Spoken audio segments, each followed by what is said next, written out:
마블 세계관의 토니 스타크는 강화 슈트를 입는 순간 토르와 팔 힘이 비슷해지고 초신성급 공격에 견디는 매우 강력한 존재가 됩니다. 장비빨이라고 말할 수 있지만 강력한 장비를 전투에서 가장 잘 활용할 수 있는 테크닉이 있다는 것 자체로 어벤져스 최고의 전사인 거죠. 냉병기 시대에도 최강의 철제 무기 장비를 가장 능수능란하게 이용할 수 있는 사람이 있다면 그것은 어쩌면 하나의 군단과 같은 위력이 아닐까 싶습니다. 오늘은 이런 상상력을 자극하는 냉병기 시대의 아이언맨을 소개시켜드릴 예정입니다.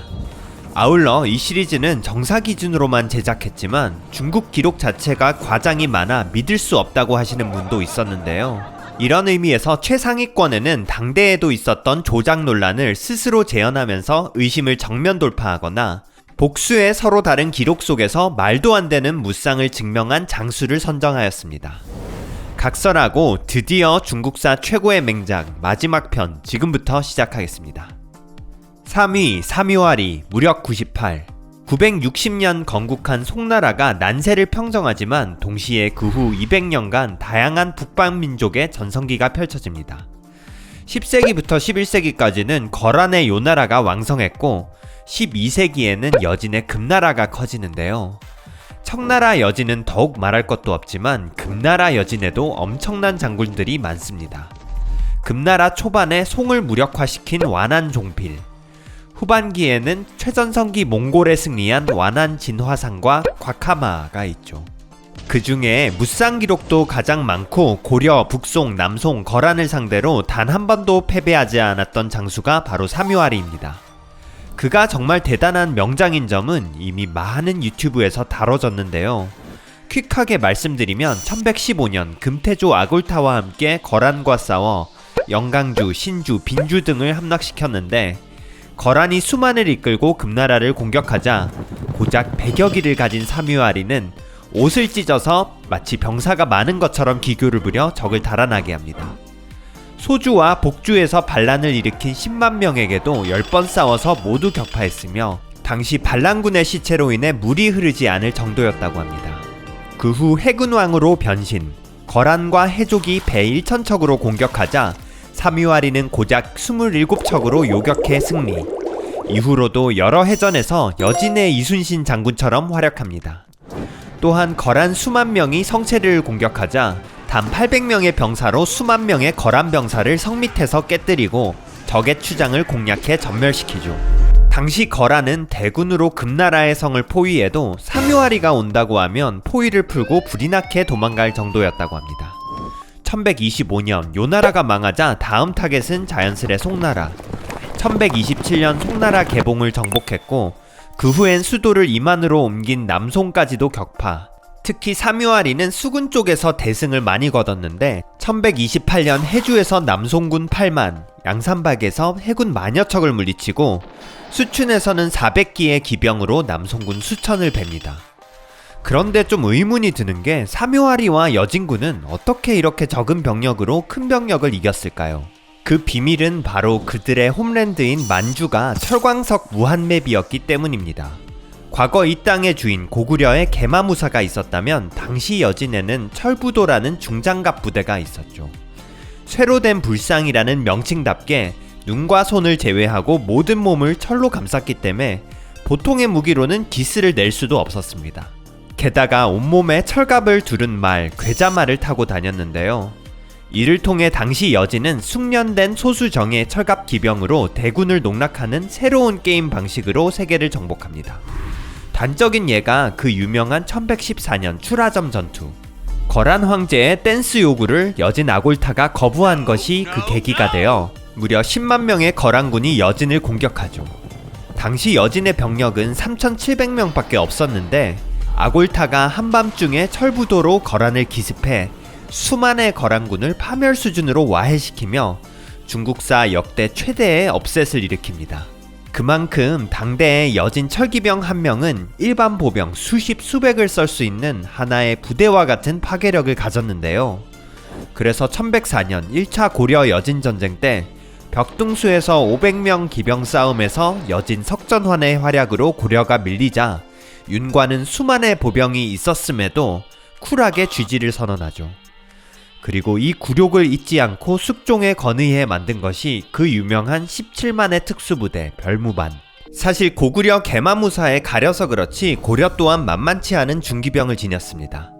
1019년 한국사 3대 대첩 중 하나인 귀주대첩에서도 고려의 철기병 1만이 거란군을 양분시키며 승리를 주도했으며 여진전쟁 직후인 1123년에 쓰여진 송나라 사신 서긍의 스파이 보고서인 고려도경을 보면 고려는 송나라 입장에서 놀랄 정도로 엄청난 중무장 기병 보유, 그렇기 때문에 사묘아리의 전투력을 제대로 측정하기 위해서는 병력만 많고 구성이 부실했던 거란 송나라보다는 동아시아 최강의 중장기병을 보유했던 고려와 싸운 커리어 초반을 보는 것이 적절해 보입니다. 2차 여진 전쟁 당시에 고려에는 윤관, 오연총 등 명장들과 17만 별무반이 있었으며 특히 무관 척준경의 경우 1108년 한 해에만 무려 3번의 위기 순간에서 각각 여진족 수십 명의 수급을 베며 전황을 역전시키는 초인적인 소드마스터 솜씨를 선보였죠. 당해의 고려 사령관인 오연총 또한 1만의 병력으로 웅주 구원에 성공하며 고려군 전체적으로 기세를 올리고 있었습니다. 그러나 1109년 오연총이 또다시 길주성 구원을 위해 공엄진에 도착했을 때 갑자기 여진의 무명장수 사묘아리가 창을 들고 고려 진영으로 달려들어 고려 장수를 찌른 후 질주했고, 그 순간 전세가 크게 기울어져 고려군이 괴멸해버리는 초유의 사태가 벌어지죠.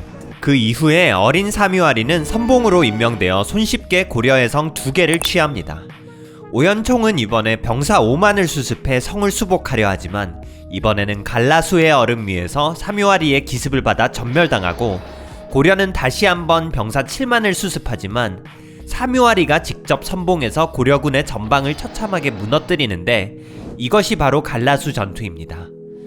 대패한 고려군은 무기와 갑옷을 모조리 버리고 달아났죠. 1차 전쟁에서 고려기병을 격파한 맹장 석척환도 사묘아리의 미친 활약에 감탄할 정도였습니다. 하루 동안에 그렇게나 강한 고려군을 개인의 힘으로 3번이나 격파했다니 이 공을 어떻게 잊을 수 있겠는가. 사묘아리는 그 후 타길성의 성벽을 뚫어 문처럼 만들고는 나리박자 함락시킵니다. 그 전까지 전쟁은 1년 넘게 호각세였고 척준경 등 맹장의 활약으로 고려가 유리한 부분도 있었는데, 사묘아리가 투입된 며칠 만에 고려가 그만 대패해버리고 만 것입니다. 여진이 다른 전략을 쓴 것도 아니고 전략이라면 바로 사묘아리를 선봉에 세운 것뿐인데 말이죠.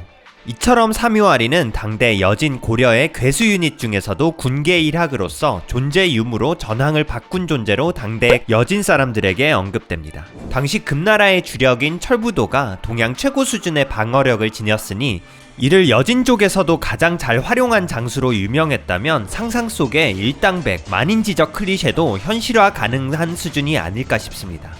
한편 우리 교과서에서도 나오는 고려의 대규모 북방 프로젝트인 동북구성은 이 괴물 여진 장수 한 명의 출현으로 무력화되죠. 만주까지의 고토 회복의 꿈은 날아갔지만 그래도 고려 입장에서는 의외로 좋은 싸움이었습니다. 일단 고려가 엄청난 강함을 보여줬기 때문에 여진이 대승했더라도 강화를 요청하게 되는 아이러니.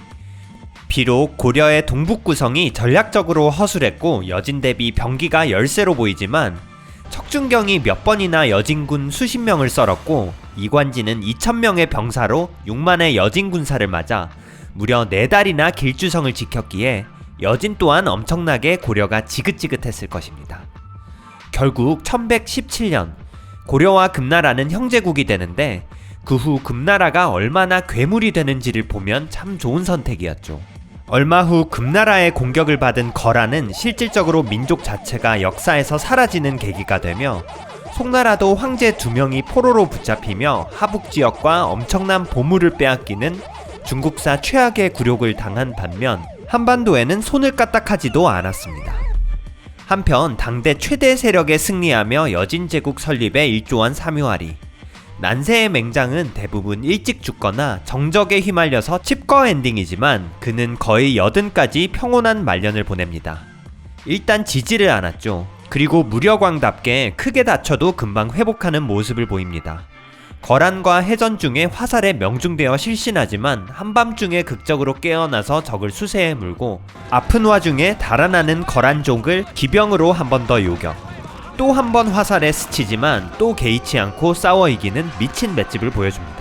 게다가 욕망을 보이다가 토사구팽 당하는 역사의 여러 개국공신들과 달리 항상 욕심을 줄이고 국가에 충직한 모습입니다. 말년엔 500년 뒤 오스만 해적왕 하이레딘이 그랬듯이 일선에서 물러나 선박 건조를 감독하는 자문역을 맡게 되죠. 심지어 형제 간 우애도 깊어서 자신의 병사와 재물을 모두 동생에게 주려 했는데 동생이 받길 원치 않아서 도망가자 결국 사묘아리가 억지로 다시 주었다는 훈훈한 의좋은 형제 미담까지 있는 매력적인 장수입니다. 이런 멋진 장수가 북방민족이라는 이유로 우리 모두에게 영원히 잊혀질 수 있었는데 14세기에 원나라의 탈탈승상님이 본인 몽골인들의 경쟁자들임에도 불구하고 총대를 메고 금사, 요사를 편찬해서 후대에까지 기록이 전해진다는 점이 역사 좋아하는 사람들에게는 매우 고마운 일입니다. 2위 한세충, 무력백. 사묘아리가 활약한 12세기 초중반에는 고려에는 척준경 그리고 남송에는 한세충까지 나타나 동아시아 역대 최강의 인간병기 3명이 운명적으로 한 시점에 나타난 것으로 유명합니다. 그런데 그중 남송의 한세충의 무쌍은 가장 다양하면서도 믿기가 힘들죠. 지난번 악비 양재흥과 동시대인데 무쌍 기록은 그들보다도 몇 단계나 위입니다. 한세충은 어렸을 때부터 풍채와 골격이 장대하고 몸놀림은 번개와 같이 재빨랐다고 하죠. 맹금류와 같이 사나운 기세가 있었으며 어려서도 야생마를 탈 수 있는 신동. 동네에서는 워낙 기백이 세서 법으로 통제가 불가능한 수준이었다고 합니다. 심지어 점집을 찾은 한세충에게 점쟁이가 장차 너는 삼공이 될 거라고 하니 자기 먹이는 거라면서 점쟁이를 폭행했다는 괴담도 있습니다. 다행히 18살에 군에 입대하며 이 폭력적 에너지를 전환시키는데 강궁의 말도 잘 타는 3군 최우수 병사가 되었다고 합니다. 송나라는 당시 북쪽의 거란뿐만 아니라 서쪽의 티베트 계열의 서하도 상대하는 이중고를 겪고 있었는데요. 1105년 은주에서 성을 공격할 때 한세충은 그냥 관문을 부수고 혼자 서하의 적장을 죽여 머리를 성 밖으로 던졌고 그제서야 송군이 성에 올라와 서하를 대파했다는 말도 안 되는 기록이 있습니다. 그 후 찾아온 서하의 메인 부대와 사투를 벌였는데 밀리는 상황에서 우연히 적장을 발견. 한세충이 말 타고 가서 적장을 썰어버리니 자연스럽게 전투를 승리합니다. 너무 주작 같죠. 심지어 당시에도 주작 논란이 있었습니다. 당시 송나라 실세였던 동관 또한 소식을 잘 안 믿고 녹봉 1급만 올려주죠. 오히려 주변에서 더 억울해했지만 한세충은 오히려 담담해했다고 합니다. 또 썰면 되지 뭘. 이처럼 한세충의 일생은 주작 논란을 똑같은 거 다시 재현하면서 증명하는 과정이었습니다. 이어진 전투에서도 한세충은 밤에 성에 올라 2명을 참하고 호성전이라는 서하 장군을 베어 바쳤으며 계속해서 불구체와 장저하라는 곳에서도 직접 여러 명을 참했다는 기록이 있죠. 하지만 한세충의 미친 무쌍에도 송나라는 급속도로 망해가고 있었습니다. 예술을 너무 사랑한 휘종 황제는 수저우에 있는 바위를 개봉에 옮기라고 수십만 백성을 동원했고 피폐해진 민중들은 참지 못하고 일어나 결국 1120년에 박납의 난이 일어나죠. 수호지에서 양산박 영웅들을 몰살시킨 진 최종 보스 박납답게 송 지휘관들이 손을 못 쓸 정도로 규모가 컸지만 한세충은 뚝에 2천을 매복시켜 격파. 박납은 이후 무리들과 굴 속에 숨었는데 정부가 박납의 머리를 가져오면 살인 면허증인 절어를 준다고 했죠. 이런 컴피티션 못 참죠. 한세충은 오직 창에 의지하여 엄청난 험지를 건너서 동굴 안에 들어가 잔당 수십 명을 죽이고 직접 박납을 사로잡아 옵니다. 이때부터 진만인적이라고 불리는데 수많은 만인적 장수들 중에서도 차별화되는 진짜 만인적이었다는 것이 느껴집니다. 그런데도 당시에는 종 9품까지 밖에 못 오르죠. 한편 북송 입장에서 반란보다 더 큰 문제가 있었으니 바로 거란과 여진의 침공. 1122년 거란의 공격에 송의 방어선이 무너지자 한세충은 단 50기로 호타하 방어에 투입됩니다. 그런데 요나라는 2000병사가 공격을 하자 모두 패닉에 빠지게 되죠. 한세충은 높은 언덕에 병력을 배치하고는 단기로 말을 날듯이 질주하여 깃발을 들고 있는 요나라 병사 2명을 사로잡았고 이에 용기를 얻은 병사들이 협공해 요나라를 격퇴합니다. 1125년 금나라 장군 종망의 6만 군사가 염경을 함락하고 개봉 코앞인 준주까지 남하하죠. 송나라 지휘관과 병사는 모두 다 도망을 갔는데 한세충은 이때 여러 겹의 포위를 당했음에도 창을 휘둘러 힘껏 싸워 포위망을 뚫고 나와 다리를 불살랐다고 합니다. 혼자 모든 걸 다 했는데도 고작 정칠품 승진. 그럼에도 송나라는 구조적인 문제를 개선하지 않고 패장들을 처형시켰는데 이로 인해 이번엔 송나라 장군들이 반란을 일으킵니다. 무려 10,000명이 반란군에 가담했는데 한세충은 야밤에 단기로 진영에 가서 내 뒤에 대군이 있다. 지금 투항하면 너희를 살려주고 너희들과 공명을 세울 것이다. 이 대담한 블러핑은 성공해서 반란군은 무릎 꿇고 투항했습니다. 그런데 시간이 지나도 온다던 송나라의 대군은 올 리가 없죠. 한세충의 이 멋진 블러핑을 알게 된 반란군은 엄청난 현타에 빠지게 되었다고 합니다.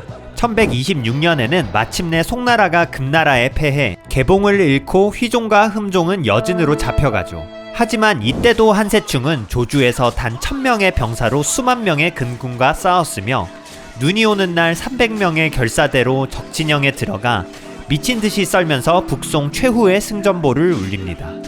충격적인 건 뒤늦게 보니 한세충이 죽인 것이 여진족 추장이었다는 사실. 송나라는 결국 황제의 동생 조구를 고종으로 즉위시키며 나라를 재편합니다.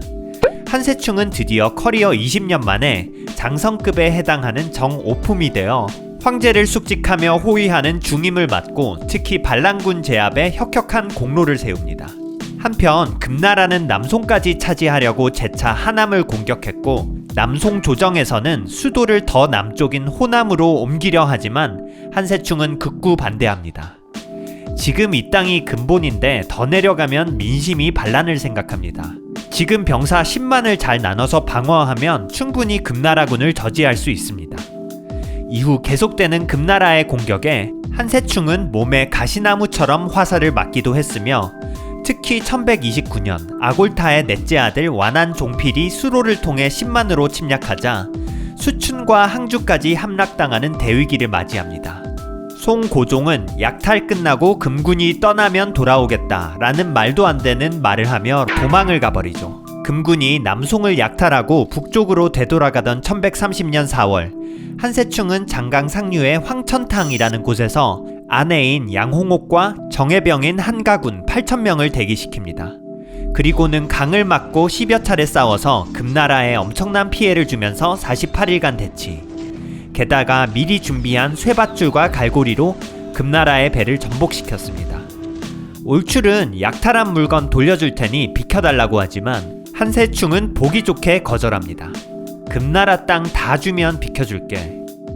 고작 8,000으로 10만을 이긴 말도 안 되는 승전보였으며 그 전까지 송은 금나라의 철기병에 승리해본 적이 없었는데 한세충의 연패 스탑을 기점으로 금나라를 이길 수 있다는 자신감이 생겼는지 그 후에 악비, 올인, 한세충 등이 금에 다시 한번 승리합니다.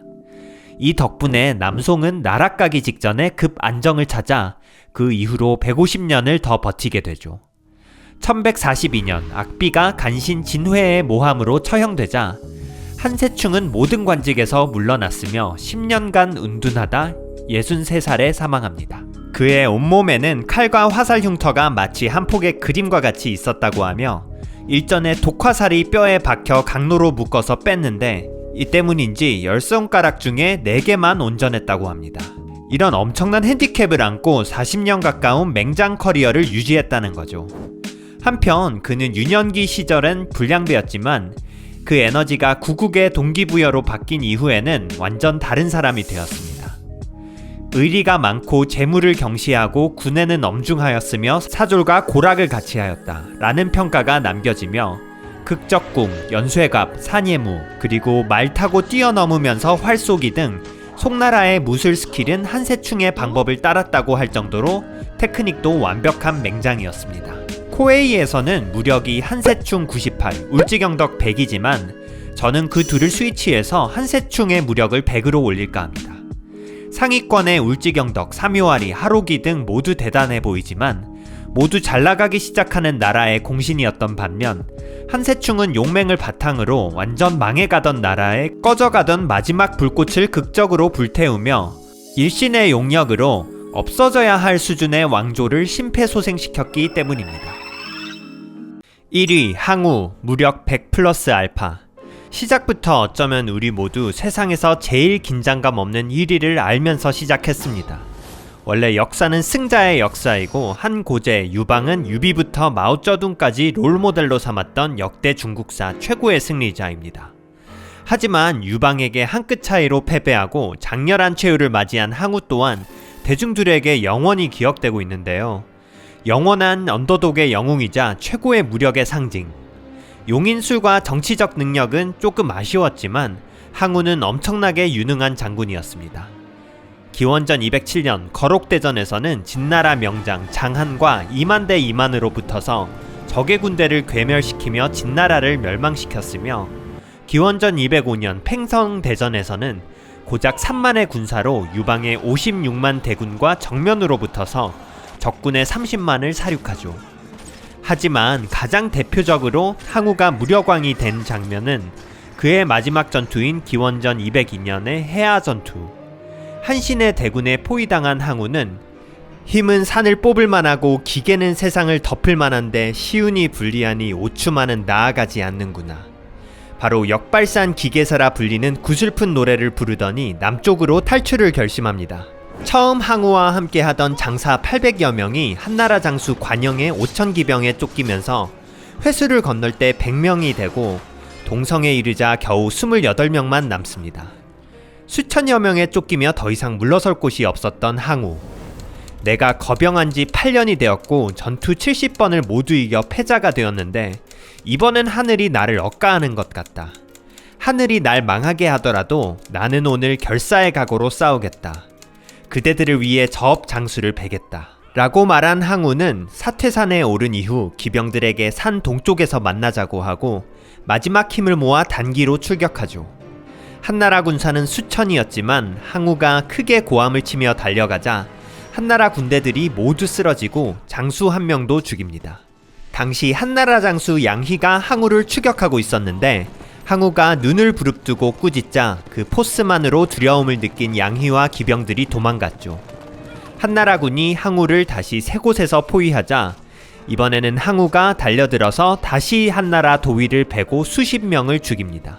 이 장면이 더 대단한 건 하록이와 연민과 같이 소수 병력의 일원으로 다수 병력의 100명을 벤 게 아니라 순전히 개인의 힘으로 수천 명의 병사와 대적해 수십 명을 처단한 모습이란 것입니다.